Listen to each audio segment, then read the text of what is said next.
All right, if you're new to using skid steers, there are just a few quick things I wanted to show you. This is my machine. As you can see, it's a wheeled machine, kind of small, but this skid steer, wheels are great, especially for working on a surface that is paved, concrete, asphalt, something like that. Of course, I do a lot of it out on bare ground, but it'll spin, you'll dig in a little more, better on that kind of ground. Like what we have here is a track machine. This machine I don't own, I've rented it, which is expensive, but every now and then when you need a better machine, it's worth it. And as you can see on mine, it's not closed in with a cab quite like that one, so it is cold. But that's fine. I actually prefer it like this. And I'm going to show you, my machine's a little older, so you see these pedals down here.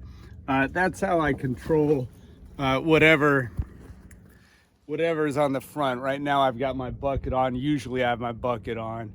But the great thing about skid steers, you can take whatever you have on the front off and put on another attachment. For example, today I also rented a breaker, and I'll show you it in operation. Basically, I can rotate this, and this acts like a jackhammer, which I'm using to break up shale. And I've actually used this on my machine before. Today I wanted to have both of the machines in operation. This machine I rented is a newer model. No, these are just for where your feet are. It doesn't control anything. Everything on this model is controlled by joysticks. So yeah, hope that helps.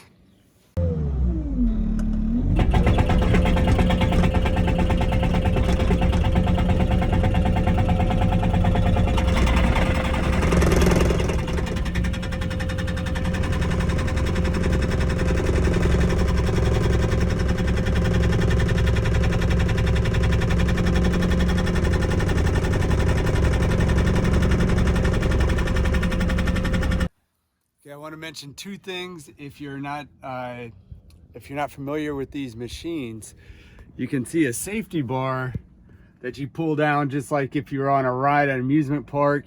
It won't start without that. If it's down, it'll start, but you should always also put on your seatbelt, because they're pretty stable. But if you're working on a slope, if you have a wheeled machine that with a flat tire, they can be unstable. Sometimes they do flip. Luckily, I've never flipped one. I'm very careful. But even so, I've been close a few times. And so make it a habit every time you're in the machine, even if you're only in for a little while, even if you're doing something that seems easy, always wear your seatbelt.